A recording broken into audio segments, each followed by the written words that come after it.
Hello and welcome to this video about transitioning from the old 3D Classic to the new 3D space in Nuke. This is Victor Perez, and today we are going to use Nuke 17, and we are going to focus on 3D projections, something that you do very often. So for this video, I'm going to assume that you are already familiar with Nuke. But if you are not, it's not a problem because I'm going to analyze the workflow step by step. And I'm going to show you the correspondence from the old classic nodes to the new ones that are USD enabled. So USD stands for Universal Scene Description, which is a way of exchanging data for the 3D that is going to be compatible between different platforms. So you are going to share your 3D data in an easy and a friendly way, so you are going to preserve all the aspects. So Nuke has in the 3D space the USD as the backbone for the structure. So you are going to have a workflow that is not only useful for you, but also can be grabbed by 3D artists or many features. So I'm not going to spoil everything right now, so let's go ahead and analyze step by step. So let's focus on this area of the script that, by the way, you can download in the description of this video. So in here, let me focus, we have this script. By the way, this is for removing this mailbox. Probably you are familiar with this because I use this plate a lot for my tutorials because it's easy and just straight to the point. So we are going to remove this red mailbox that is in the middle by using 3D projections. So the setup that I have in here is going to be exactly the same and an exact replica from the classic methodology to the new methodology. So the nodes are going to be different, but the way we are going to perform the structure is going to be exactly the same. So let's go ahead. Let me make a bit more room with this. Let's analyze the workflow. And I'm going to stick strictly to the projection setup. I'm not going to go into the camera tracking or the workflow before that. But just as an introduction, I'm going to tell you that, of course, you need the undistort material. So we are going to apply the lens distortion in here to undistort, nothing changing there. The camera tracking, of course, to get your camera, nothing changing there. And anything that is changing in the workflow has been marked with this star in a sticky note. So we are going through that in a bit just to compare the nodes. But just for now, in case you are not that familiar with the technique of the projections, I'm going to show you the structure. It's very simple. So you have your camera in here, and just to understand the scene, we have the point clouds. So I'm going to put them together using the scene node, okay? So this is just to understand where is the camera in the 3D space, how is the camera is moving, as you can see. And the point cloud is representing, as you know, the 3D scene that we track, okay? So this is the scene, the camera, and now we are taking this to the projection setup. So for the projection, you need this node that is the heart of the projection, which is the Project 3D, which is a shader. The Project 3D is asking for two inputs. One is the image to be projected, and the other is the camera. So the image to be projected is coming in here from this frame hold, because I need to hold the frame just to freeze the frame in the same frame for the camera and the image. So I just link those frame holds. So I'm just using frame 2 in this case, and I use, just as an excuse to get more nodes, I use two projections. So in here, I'm going to have two projections that are going to be merged using the merge material. Okay, so the projections are going to be just to remove that. So I have this little bit in there, and then I have this wall. Here you are, everything together. You cannot see that together because this is not an image. This is actually a material. So in order to see the material, you need to project this into the geometry. So for the geometry, I use this very simple construction of cards. So I'm going to put it in there so you can see that I created just the corner with the ground, okay? So with that, it's just made of cards, as you can see, and I put the checkerboard just for you to see the geometry clearly.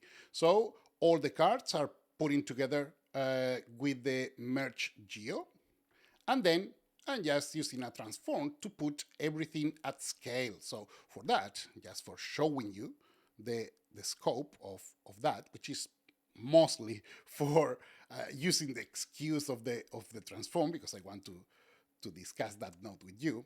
This is the result. So I'm aligning the point cloud to the features of the projection, the cards. Okay, so the scene is very helpful in here because I can put everything in the same place, so I can analyze and compare and do my work. So that is the job of the scene. Okay, I'm going back to the transform geo that I put everything at scale, and now we are going to put together the projection and the geometry. Remember that that is a shader, so we are going to apply that shader here. And here you are, the projection. So I'm going to have a look at the camera movement in there. Right now, you cannot see because this is the camera from the projection. So what I want is to see the camera together with the projection setup. So I'm going to put that in here. So now, if I put my viewer in there, I can see the point cloud, and I can see everything, and I can even go to my camera in here that I'm going to lock, and I'm going to put this to play so I can see the result. If I don't want the point cloud, I'm going to remove that. So this is like the movement and everything. This is just a preview because there is not much you can evaluate in here in terms of the correspondence with the scene. But at least you are going to understand if this is making sense or not. So let's stop, and I'm going to return to the 3D space. And again, I don't want to keep that in there, so I'm going to put my viewer in there so you understand the cards and the projection. So let's move to the next step, which is rendering. And in the new 3D space, you have a new scanline render. And that is one of the coolest nodes that you have because they improve a lot the output of this scanline render. That, by the way, for the operations of the projections, you have everything you need and way more. So remember, the new space is just going to give you new features to implement the workflow that you already know, but you can replicate everything exactly as you know. In my case, I have been using Nuke for many, many years, so I'm so used to this classic way of doing things. But I can tell you, it was really easy and intuitive to change to the new way of doing things. To be honest, once you enter in the logic of the new 3D space, it's actually simpler than the previous one because the way of organizing the workflow is hierarchically logic. So it means that all the nodes are going to be in the right place in the menu, because here it seems a bit like everything is a bit over the place, even though you have like the modifiers, the shaders, but even the names are a bit not corresponding to the idea that you may have. So you are going to see that, again, it's the same thing, but it's just easier to access, okay? So you can see that many nodes right now are still in beta, and in the next version of Nuke 17, that right now I'm using the beta, is going to feature the nodes, some nodes out of the beta cycles. But right now, you can provide feedback to Foundry, just whatever you consider is important, so you can communicate. And that is something that I really love about Foundry, because you can interact with them. they work for the artist, so it is just right that you, as an artist, express yourself and your views and everything. So for doing that, I would recommend you to use the forums that Foundry has available for the beta, so you can put your input in there. So whatever you consider is important, just communicate with them and you will be surprised because they are going to reply and you have a whole community. So that is the nice sense that I love from the Nuke community. It's like we all are part of how the software is evolving. So let's have a look at the main points that we need to consider in the scanline render. Of course, the overscan, something that is very simple, but you are going to see that when I'm getting close to the edge with my projection. Let me see, something like that. As soon as I put the red distortion, see, you have that. I left that undone, so see, you have these tiny parts that are like stretch. That is, of course, normal because of the lens distortion is taking pixels that are outside the format. So they are meant to be in an external side in the boundary box. So how do you do that? Well, usually you just put in here an overscan. I'm just going to put 100, more than enough, just to make sure you have enough pixels. So as soon as you have that, let me show you, you have everything in there fixed. So that is the overscan. So you have, of course, this feature in the new version of the 3D space, but you have also other options that you can consider as well for other questions, like, for instance, the motion blur. So I'm not going to enter much in that, just for the motion blur in the old scanline render. You just put in here samples and you are just going to render the same frame in different positions between frames, and that is just going to create the motion blur. Or of course, you are going to increase the power needed to render this. So it's like literally rendering the same scene 2 or 3 or as many times as you need for getting like a very nice smooth motion blur. Okay, so in here you have in there. The plate that I'm using was shot with a very narrow shutter angle, so it doesn't have that much amount of motion blur, but is good enough for having a tiny bit that we can represent in here. And in terms of calculation, it doesn't change much if the motion blur is big or small. What is changing is the amount of samples. And of course, the more samples you have, the smoother is going to be the motion blur when you have like a very long tail of motion blur. So when the movement is really, really strong. So that is something we are going to analyze as well. So I'm going to leave it like that. Just in here, this is completely out of the 3D projection area, but just for you to know, this is just a roto to get the pole that is in there, just to stencil. So with that, you can have this. Something that I'm going to mention, just because it's in here and I want you to understand the meaning of every node that is in this script, is this hue correct. The meaning of that hue correct is because I want to remove the Fresnel refraction of this pole. This surface is just reflecting the mailbox in there. So in order to get rid of that, I just use a hue correct for that. And I'm recycling the same roto that I'm using to isolate that into the pole itself to remove the red, okay? Something like this. Here you are. It's not much, but trust me, it's helping. So let's remove that dot. And now that you are familiar with this area, we can jump into the new 3D space. So I'm going to go back and forth with all the nodes that we have in here, but if you want to have a look at the correspondence, I put on the script this very nice area that you can just have one against the other. But I'm going through this one by one because I want you to know also the few things that are related to to the menu because it's really well organized now. So the workflow, again, we have the lens distortion and the camera tracker. Nothing changes about that. Of course, the new camera tracker has the export area, and as soon as you export something from here, it's going to be into the new 3D space. So that is really, really good, unless you click here, so it's going to get you the classic one. Don't do that.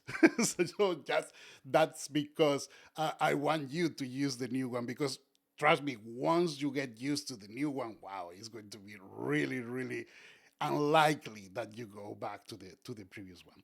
So the camera has been generated from this camera tracker. Same thing with the camera tracker point clouds. The camera tracker point clouds is what is corresponding with the old point cloud of the camera tracker. And you're going to notice something quite funny with all the nodes that are in the 3D space, in the new 3D space, that are related to geometry, something like this. Look at the prefix of this node. It's geo camera tracker points. And let's have a look in here. Geo card, geo merge, geo transform, geo bind. So when a node starts with geo, it means that is compliant to the USD methodology. So it means that the data that you create or you edit is actually in the USD way of managing the geometry or all the other elements. So it's compatible. So you can export to other softwares.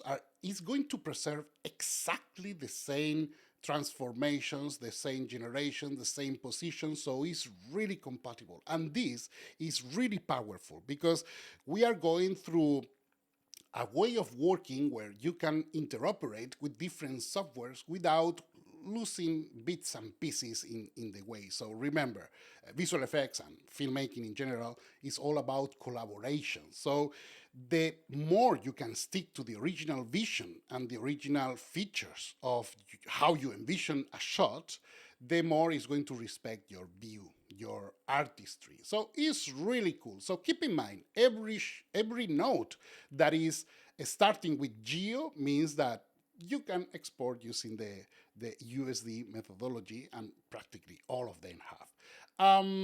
The camera is already quite universal, so it's not something that it requires much more integration, but it's still there. So the camera, you are going to notice that is the same data, but is in different structure. So you have different tabs. For instance, in here, the position is going to contain the positioning of all of that. In the camera, you're going to have the focal length, the aperture, and the classic things that you know. So it's the same camera, so nothing fancy, strange, because a camera is a camera, and we're talking about a virtual camera. But the data can be in different positions. Of course, in here you have like you can export and all of that all in one go inside the node. Something I'm going to talk about in a bit is going to be handling the structure in the scene graph. Okay, so right now we don't need much about the structure of the scene graph, but let's go ahead with the scene, because as soon as we get into the scene, we are going to see enable the scene graph. The thing is, like, this is a way of structuring your scene or your elements that you have in the project in a way that can make sense in a hierarchical structure. So just groups that contain other elements or other groups. Do you need to pay attention to this structure? Well, not necessarily. Of course, you have that option. So if you feel comfortable organizing your structure, or you are considering moving into a 3D space in another software, so yeah, it can be helpful, but it's not necessary that you organize your whole project just for doing camera projections. So it is really easy if you just leave it with the names, because the names that you have in the nodes are going to correspond to what you have in here. For instance, geo camera tracker points is corresponding to that. So the important thing that I want to underline is to have unique names. Every element that you have in here, every path that is accessing to a certain geometry, lights or cameras or whatever you want, it needs to have a unique name. Because if not, you're going to have conflicts that the USD system is going to solve using opinion strength, which is just like guessing what is the most important of those two, or grouping with others. So try to keep unique names. So that's why in the new 3D space, every path is coming by default, and I'm going to show you with this, GeoCard. Here you are. And this is the path. This is what is going to appear in the scene graph. See? GeoCard 7, which is the name of the node. So that's because you have this piece of code that is by default in there. That is just putting the node name.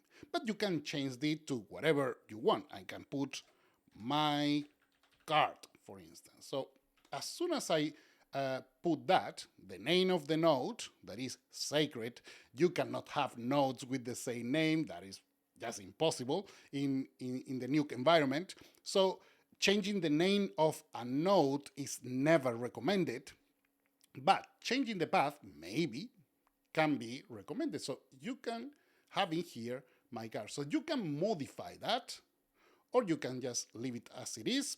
For the purpose of the projections, I don't think you need to change much. I would prefer just to go straight to the point without just getting in the way of just adding new methodologies. Remember, the features are there for you to use it when you need it.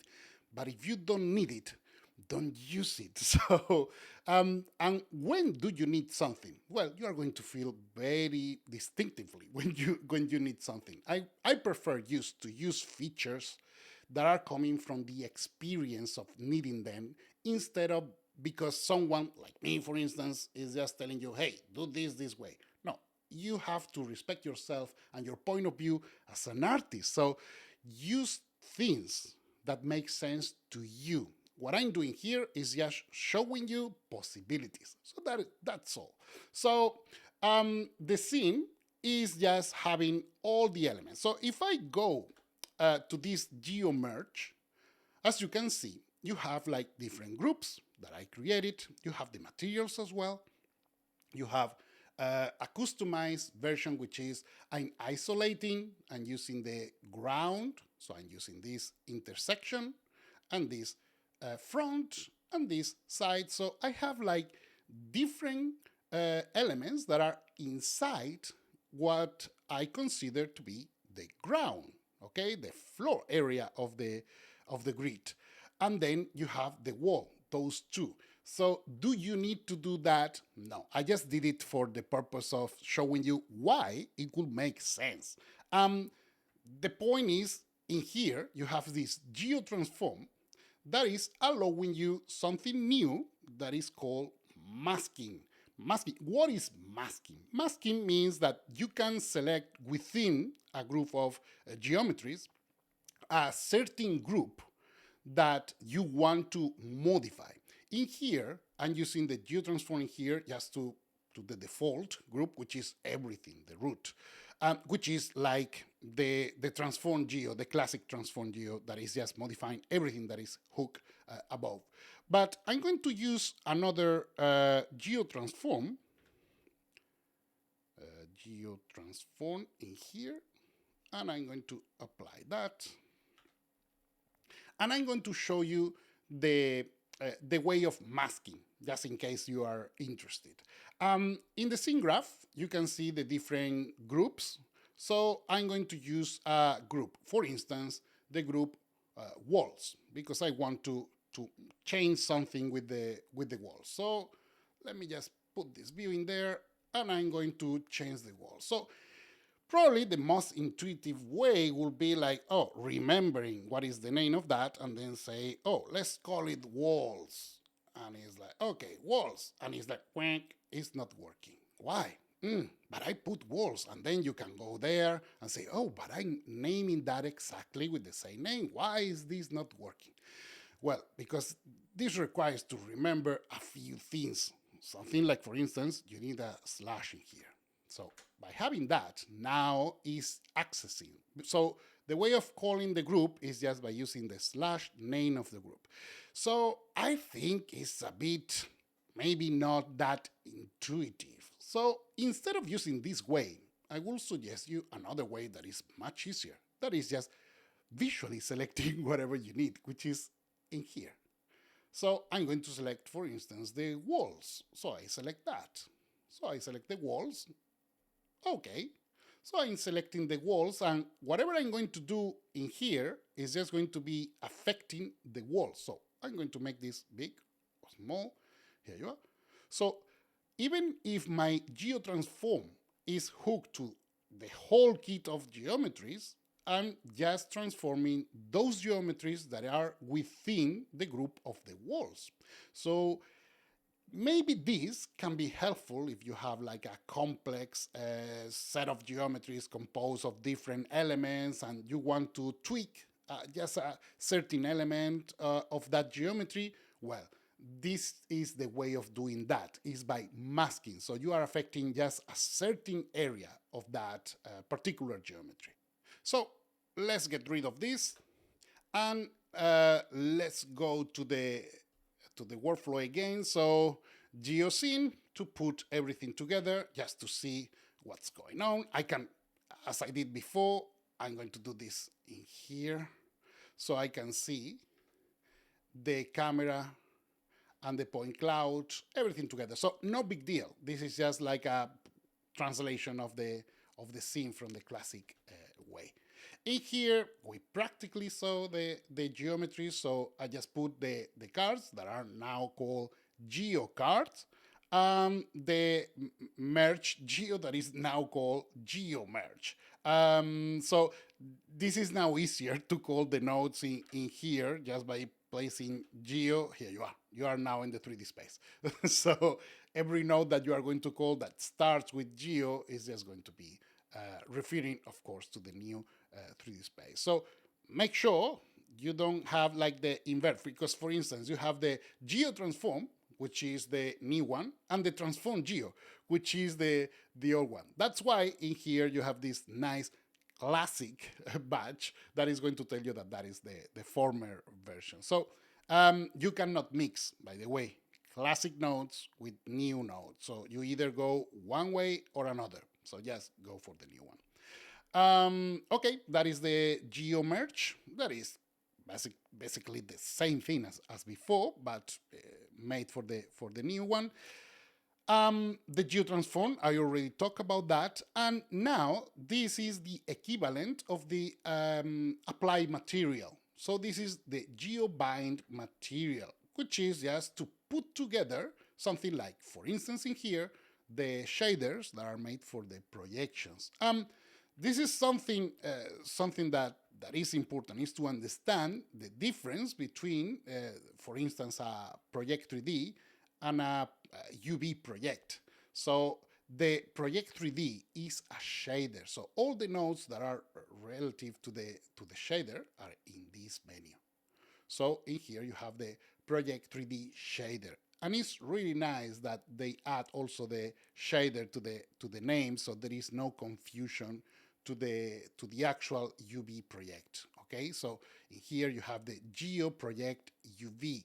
Notice, as I mentioned before, that the Geo Project UV starts with Geo because it's USD friendly, so it's in that workflow. So whatever you do to the that UV projection is going to be embedded in the geometry, because that is what happens when you are projecting the UVs. You are modifying the geometry.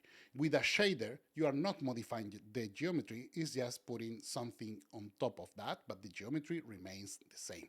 Okay, of course, it's going to carry the projection, so it's going to be placed in there, but it's not inherent part of the geometry. It's just something that is casually happening to the geometry. So remember, the Project 3D is a shader. So if you like to go through the menus, you are going to find this in this area, in the shader.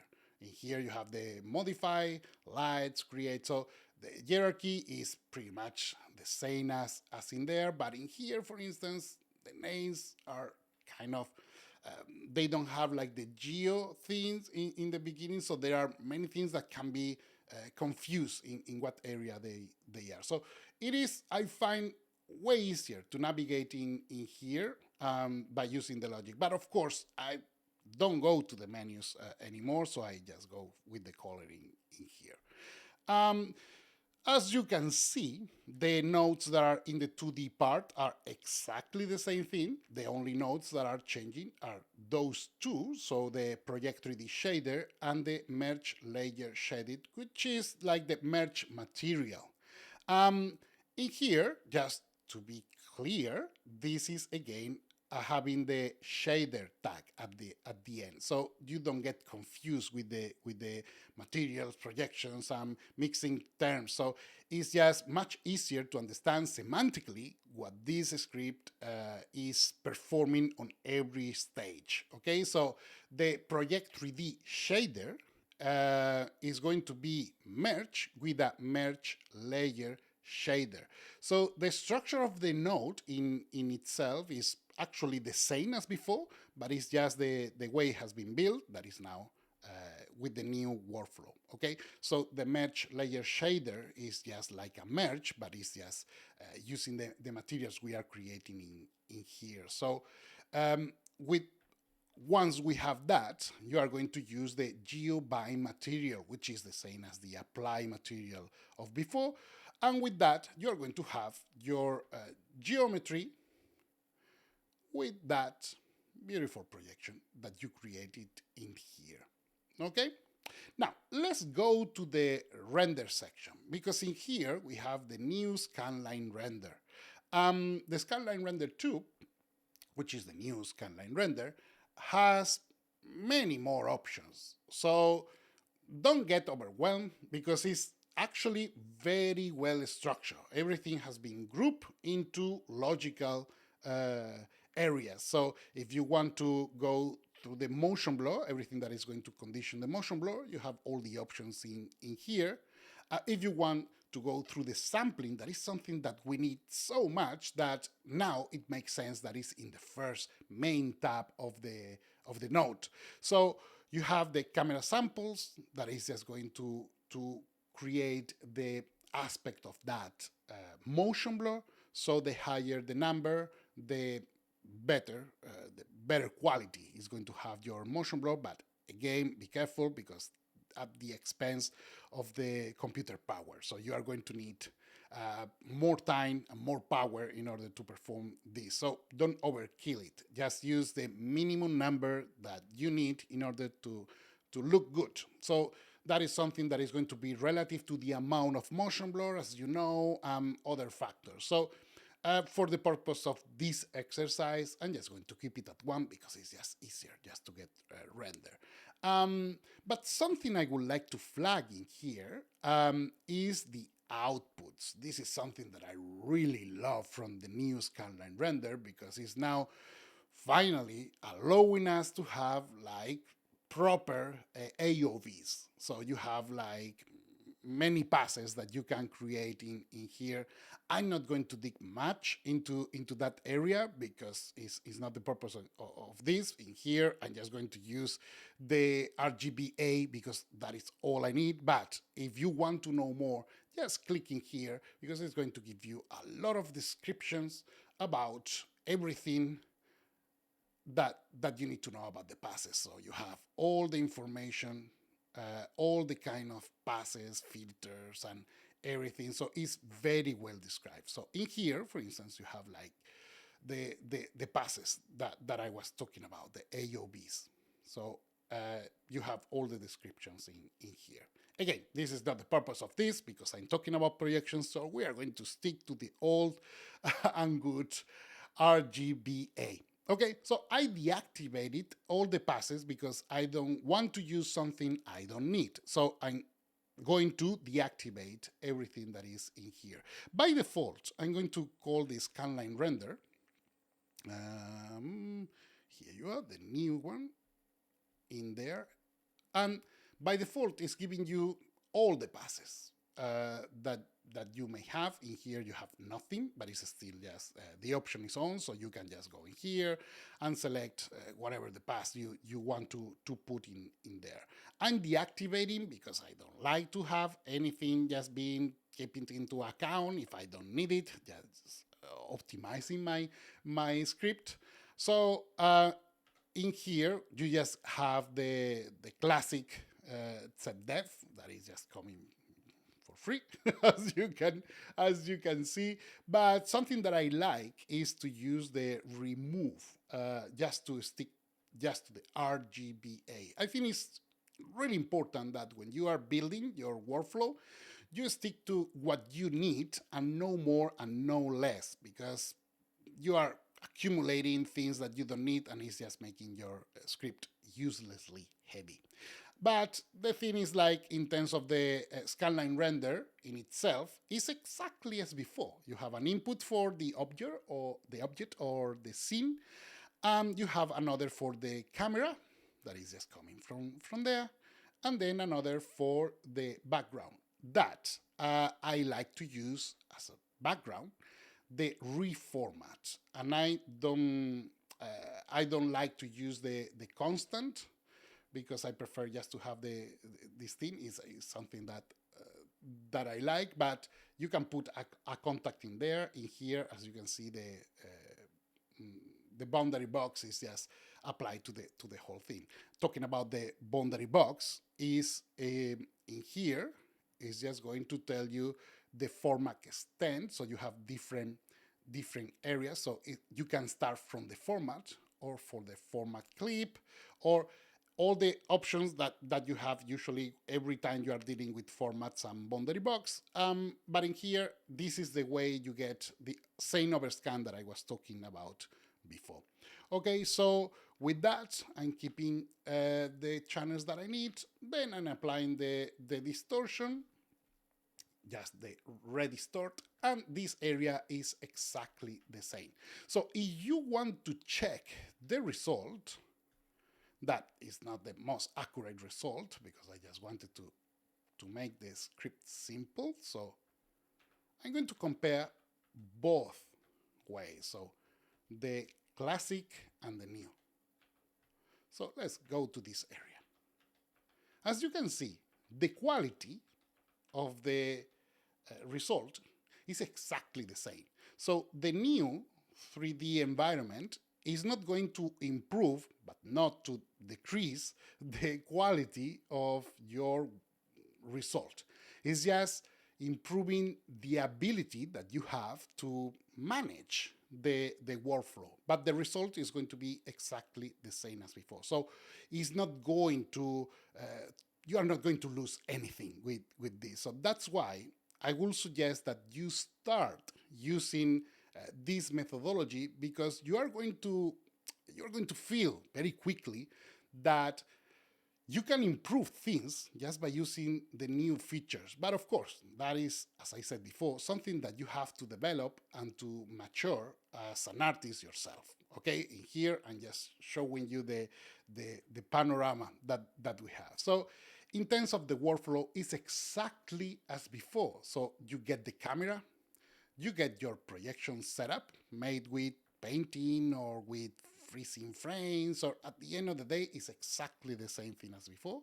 Then you create the geometry that you want to project onto, and then you put that projection in there and you render. So it's exactly the same thing. Something that I'm going to bring to your attention, because I really like that feature, is that in the new 3D space, and I'm going to put this in here, I'm creating that copy because I don't want to break that original, because I want to preserve the exact same structure. But with the new 3D space, there is something that is really cool about handling the geometries, which is stacking the geometries, which is why in the GeoCard you have two inputs, one for the material, the classic input that you have in the classic card, but also you have this other input that has no name because it's made for stacking with other geometries. So instead of using the geomerge, in this case, because I'm using primitives from Nuke, I'm going to stack my cards. So I'm going to do this. I'm going to attach all of them in a chain, and I'm going to put this material in there. By the way, the material that I'm using in here is just for demonstrative purposes only. You don't need to apply that material if you are considering to apply a shader, like in this case the Project 3D. So I'm going to get rid of that because this is going to showcase why I like this most.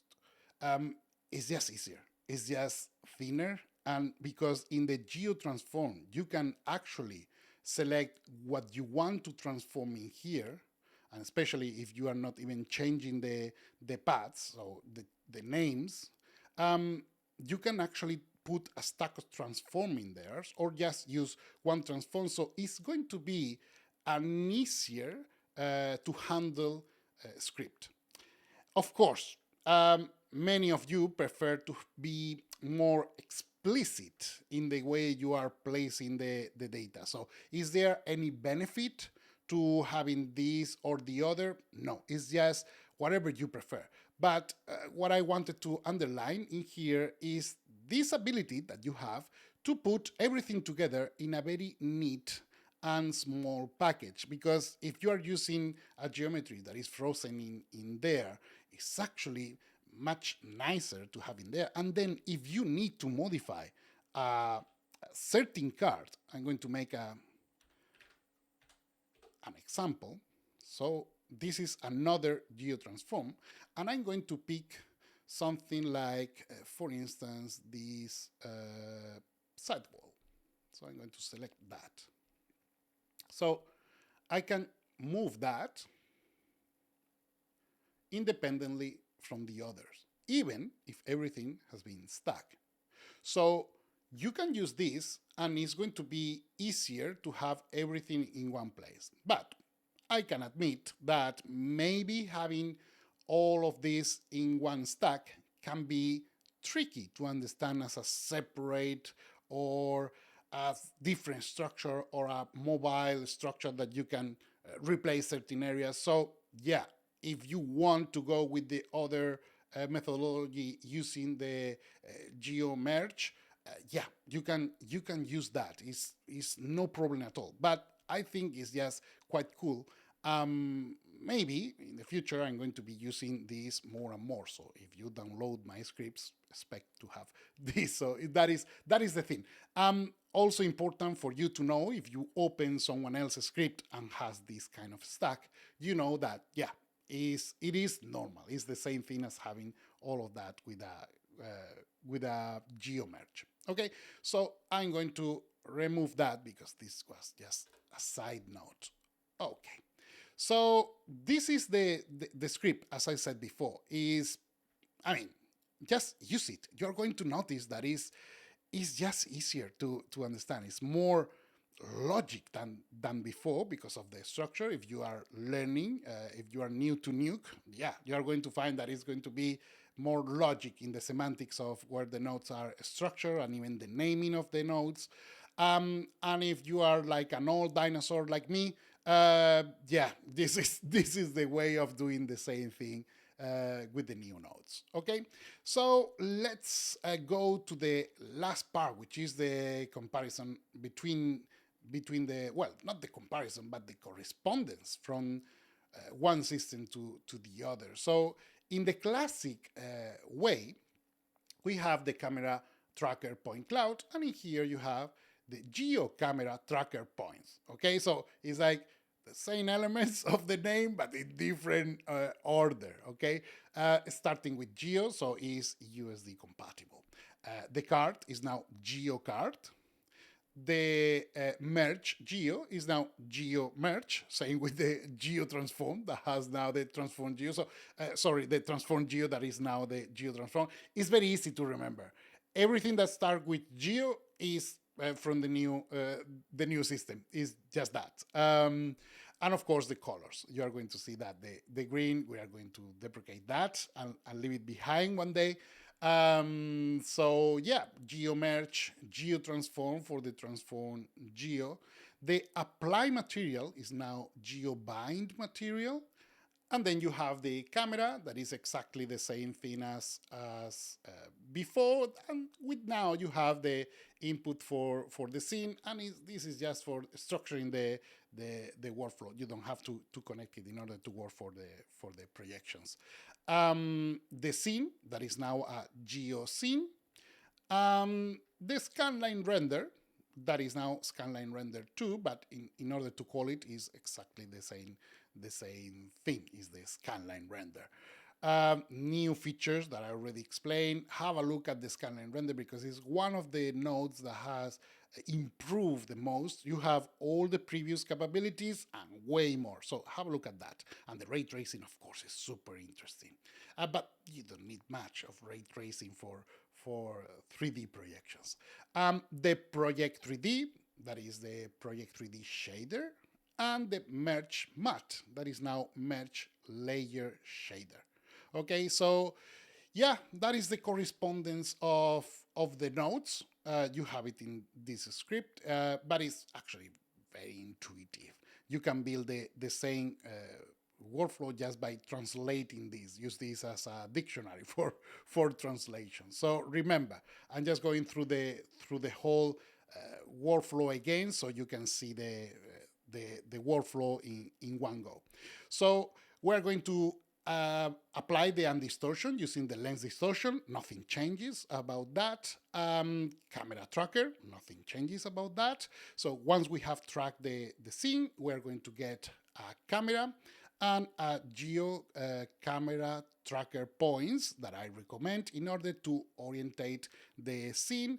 And we're going to have a look at everything together with the geo scene. Okay, connecting here anything you need in order to have everything on the same place.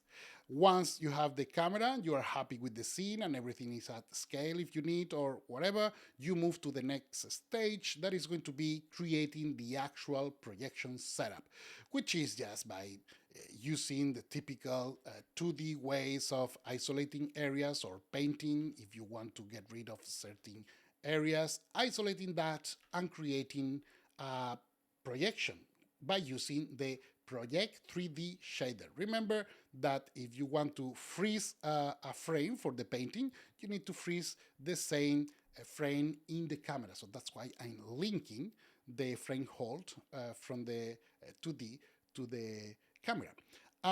Same thing with the other side. So if you have two projections, the way of putting them together is by using a merge layer shader.